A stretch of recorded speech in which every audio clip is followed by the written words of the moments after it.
আমি আর আমার বড় ভাই মিলে আজকে চলে আসলাম মরুভূমি এক্সপ্লেন করার জন্য, মরুভূমি দেখার জন্য, যে মরুভূমির মধ্যে আসলে কি থাকে বা কি রকম দেখা যায়। তো এই হচ্ছে আমি, সাথে হচ্ছে আমার বড় ভাই সাইফুল ভাই। আমরা দুজন চলে যাচ্ছি মরুভূমির অনেক গভীরে, যেখানে না থাকবে কোনো মানুষের স্পর্শ, না থাকবে কোনো মানুষের বাসস্থান, না থাকবে কোনো মানুষের ছায়া, যেখানে শত শত হাজার হাজার মাইল পর্যন্ত শুধু দেখা যাবে বালি আর হচ্ছে পাথরের কণা।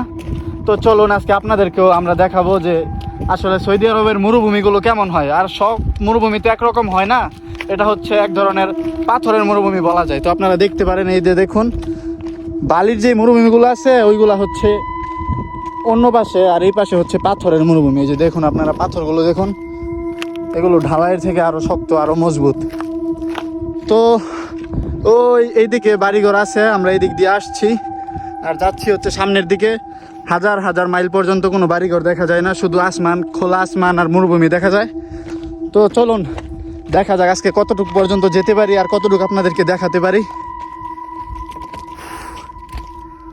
আল্লাহ, সৌদি আরব কঠিন মজা। সফলতা অর্জন করার জন্য অবশেষে মানিক মিয়ার মতো আমরা মরুভূমির বুকে ছুটে চললাম। দেখি আমাদের সফলতা এবার কে আটকায়। ইনশাল্লাহ আমরা সফলতা অর্জন করে এর মরুভূমি ত্যাগ করব। এর আগে আমরা এই মরুভূমি ত্যাগ করব না। এই মরুভূমির মধ্যে দরকার হলে আমরা আমাদের জীবন দিয়ে দেব, তারপরেও আমরা এই মরুভূমির মধ্যে আমাদের সফলতা অর্জন করেই ছাড়বো, সফলতা নিয়ে এসেই ছাড়বো। সফলতা ছাড়া আমরা এই মরুভূমি ছাড়বো না। যত কষ্টই হোক আমাদেরকে এই মরুভূমির মধ্যে টিকে থাকতে হবে। টিকে থাকার লড়াই, দেখা যাক আমরা কতটুক টিকে থাকতে পারি, কতটুক আমরা এই মরুভূমির উত্তপ্ত ছায়ার মধ্যে, উত্তপ্ত গরমের মধ্যে আমরা কতটুক সারভাইভ করতে পারি। তো দেখতে থাকেন আপনারা পুরো ভিডিওটা। আর যদি ভিডিওটা ভালো লাগে তাহলে অবশ্যই লাইক করে দিবেন, কমেন্ট করবেন এবং শেয়ার করতে ভুলবেন না। দেখুন আপনারা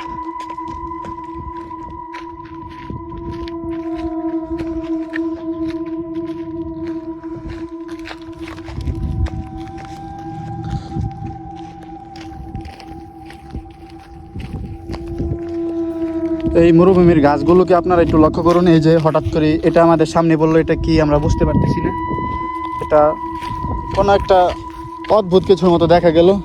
তো এই হচ্ছে মরুভূমির যে ঘাসগুলো আছে, কাটা গাছ, এগুলা প্রত্যেকটা গাছই আর কি পায়ের মধ্যে বেঁধে যাচ্ছে। এখানে কিছু টায়ার রাখা আছে, এই যে আপনাদেরকে দেখাই টায়ারগুলো। যাদের গাড়ি নষ্ট হয়ে যায় বা টায়ারগুলো বাদ হয়ে যায়, তারা এরকমভাবে এইসব জায়গায় এসে টায়ারগুলো ফেলে দিয়ে যায়। এই যে এখানে আরেকটা আছে। তো আপনারা ভিডিওটা দেখতে থাকুন এবং এনজয় করতে থাকুন। ভিডিওটা কীরকম হয়েছে অবশ্যই কমেন্ট করে জানাবেন। আর এখানে হচ্ছে একটা ময়লার স্তূপ, এই যে ব্লকগুলোকে বলে, এই ব্লকগুলো। এই যে এখানে একটা টায়ার একদম নতুনের মতো দেখা যায়। তো যদি কারোর টায়ার লাগে তাহলে অবশ্যই মরুভূমিতে চলে আসবেন, এখানে নতুন নতুন টায়ার পাওয়া যায়। আর মানুষের বাড়িঘরে যত আবর্জনা, যত ময়লা জিনিস আছে সব কিছু নিয়ে এসে মরুভূমিতে ফেলে দিয়ে যায়। অনেক মূল্যবান জিনিস আপনারা পেতে পারেন। আমরা আসলে সেই মূল্যবান জিনিসের খুঁজেই আসি। যদি আমাদের সামনে এমন কিছু পড়ে যায় তাহলে অবশ্যই আমরা আপনাদেরকে দেখাবো যে আমরা কি মূল্যবান জিনিসটা পেয়েছি। আমাদের উদ্দেশ্য হচ্ছে, মনে করেন মরুভূমির মধ্যে তো অনেক সৌদিরাই আসে অনেক কিছু ফেলিয়ে দেওয়ার জন্য। তো ওইগুলোর মধ্যে যদি কোনো দামি বস্তু বা কোনো টাকার বস্তা বা কিছু ফেলে দেওয়া যায়, বা টাকার বিটকেস বা স্বর্ণের কোনো কিছু যদি ফেলে দেওয়া যায়, সেইগুলো আমাদের উদ্দেশ্য হচ্ছে উঠানো। সেগুলো নিয়ে আমরা রাতারাতি বড়লোক হয়ে যাব। তো সবাই ভিডিওটা দেখেন, আর কেমন হয়েছে ভিডিওটা অবশ্যই জানাবেন। আমরা কিন্তু আপনাদের জন্য অনেক কষ্ট করতেছি, অনেক পরিশ্রম করতেছি এই মরুভূমির মধ্যে আপনাদেরকে মরুভূমিটা দেখানোর জন্য। সেই জন্য আমরা অনেক সারভাইভ করতেছি। গত 3 দিন যাবৎ আমরা এই মরুভূমির মধ্যে হেঁটেই চলেছি। এখনও কোনো খাওয়া দাওয়া হয়নি। আমরা খাওয়ার মধ্যে একটু পানি পর্যন্ত পাইনি, যদিও একটু পানি পেয়েছিলাম, কিন্তু সেগুলো আসলে নিরাপদ পানি নয়, সেই জন্য আমরা পান করতে পারিনি। তবে অবশ্যই চেষ্টা করবো আপনাদেরকে অনেক কিছু দেখানোর জন্য। যতক্ষণ পর্যন্ত আমাদের এই দেহে প্রাণ আছে ততক্ষণ পর্যন্ত আপনাদেরকে দেখানোর চেষ্টা। ওই যে দেখুন এখানে বিশাল বড় একটা, মানে কি যেন এটা দেখা যাচ্ছে, এটা বলতে পারছি না এটা কি, এটার নামটা আমি জানি না, খুবই মূল্যবান জিনিস।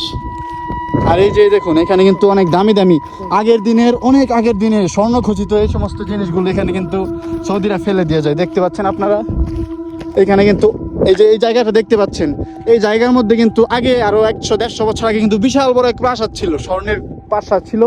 স্বর্ণ খচিত। এই জায়গায় বিশাল বড় এক রাজা ছিল, যার হাজার হাজার কোটি কোটি সৈন্য ছিল, তাদেরকে নিয়ে সে এই মরুভূমির মধ্যে রাজত্ব করত। তো আমরা সেই জায়গাটাই আর কি দেখার জন্য আসছি, যে 150 বছর আগে এই জায়গাটা কীরকম ছিল, আর এখন সেই রাজার ধন সম্পদ, রাজার সৈন্য, রাজার সব আত্মসম্মান কীভাবে মাটিতে মিশিয়ে গেল, সেগুলো আমরা দেখার জন্যই আসছি এখানে, আপনাদেরকে দেখানোর জন্য। তো সকলেই দেখুন যে আমরা মরুভূমির মধ্যে কিভাবে সার্ভাইভ করছি। আমাদের অনেক কষ্ট হচ্ছে, এটা আপনারা বুঝতে পারছেন অবশ্যই ভিডিওটা দেখে। এই যে দেখুন, আমরা পাহাড়ের চূড়ায় উঠে যাচ্ছি এখনই। এটা কিন্তু খুবই ভয়ঙ্কর পাহাড়, এটা উপরে ওঠা খুবই কষ্ট। এই যে দেখুন, আমার পা পিছলিয়ে যাচ্ছে, একটু হলেই আমরা নিচে পড়ে যেতাম। এটা কিন্তু বিশাল বড় এক পাহাড় অবশ্যই, যেটা খুবই ভয়ানক। কিন্তু আপনাদেরকে দেখানোর জন্য আমরা অবশ্যই পাহাড়ের চূড়ায় উঠে গেছি। এই দেখুন, এটা হচ্ছে বিশাল বড় এক পাহাড়, এখান থেকে পুরো সেই রাজার ধন সম্পদ সব কিছুই দেখা যাচ্ছে। তো আমরা আবার পাহাড়ের নিচে নেমে গেলাম। এখন বর্তমান সামনে শুধু মরুভূমি, শুধু গাছ আর পাথর দেখা যাচ্ছে, আর কিছুই দেখা যাচ্ছে না। তো সকলেই দোয়া করবেন আমাদের জন্য, আমরা যেন বেঁচে ফিরতে পারি আমাদের বাসায়, আমাদের এলাকার, আমাদের ফ্যামিলির সবাই যেন আমাদের আবার সুস্থ অবস্থায়, ভালো অবস্থায় দেখতে পারে। আর যদি আমরা এখানে শহীদ হয়ে যাই, মরে যাই আপনাদেরকে এই মরুভূমি দেখাতে দেখাতে, তাহলে অবশ্যই আমাদের পরিবারের খেয়াল রাখবেন, আপনারা খোঁজ খবর নেবেন সকলের, কারণ আপনাদের জন্যই আমরা শহীদ হয়ে যাব। আপনাদেরকে এই মরুভূমির রহস্য উদ্ঘাটন করতে গিয়েই তো, আপনাদেরকে দেখাতে গিয়েই আমরা দুজন মানুষ এখানে শহীদ হয়ে যেতে পারি। তাও এখনও আমরা কিন্তু এটা সঠিকভাবে জানি না যে এই মরুভূমি এখনও আমরা কোথায় আছি, কোন পর্যায়ে আছি। আমাদের এখানে না ঘড়ি টাইম কাজ করতেছে, না স্যাটেলাইট কাজ করতেছে, না অন্য কিছু কাজ করতেছে। শুধু একটু পর বিশাল বড় বড় অজস্র সাপ আমাদের সামনে চলে আসছে, যেগুলো আমরা ক্যামেরা ধরতেই পারছি না। এর আগেই চলে যাচ্ছে সাপগুলো, আমরা খুবই ভয় পেয়ে যাচ্ছি। যদি বেঁচে থাকি তাহলে অবশ্যই আপনাদেরকে সেই সাপের এইগুলো দেখাবো। এখানে কি আছে দেখুন, এখানে একটু হলে এগুলো কি ও নো শেট, এগুলো কি আপনারা দেখতে পাচ্ছেন? ভয়ঙ্কর এক উপজাতি, যেগুলো আরো 150-200 বছর আগে এখানে বাস করতো। তারা এখন আল্লাহ তাআলার গজবে ছোট হয়ে গেছে। তাদেরকে আমরা আপনাদেরকে দেখালাম, ভবিষ্যতে আমরা এরকম হতে পারি। তো আপনাদের জন্য অনেক কষ্ট করে ভিডিও বানাচ্ছি। সামনে আরেকটা পাহাড় দেখা যাচ্ছে, আপনারা দেখতে পাচ্ছেন সামনে আরেকটা বিশাল বড় পাহাড় দেখা যাচ্ছে, যে আমার বড় ভাই কিন্তু অনেক রিস্ক নিয়ে সেই পাহাড়ে ওঠার জন্য চেষ্টা করছে, আপনারা দেখতে পাচ্ছেন। তো দেখুন, ভিডিওটা খুবই ভয়ঙ্কর এবং খুবই বিপজ্জনক হতে চলেছে। যারা ছোট মানুষ আছেন তারা অবশ্যই ভিডিওটা এড়িয়ে চলবেন। এখানে দেখুন, এই যে লাল মাটির এইগুলো চুনা পাথর, একটার সাথে আরেকটা ঘষা দিলেই আগুন জ্বলে। তো আমরা তারপরেও অনেক রিস্ক নিয়ে পাহাড়ের চূড়ায় উঠে গেছি। এই দেখুন আমরা কোথায় আছি, নিচের অবস্থাটা একবার দেখুন।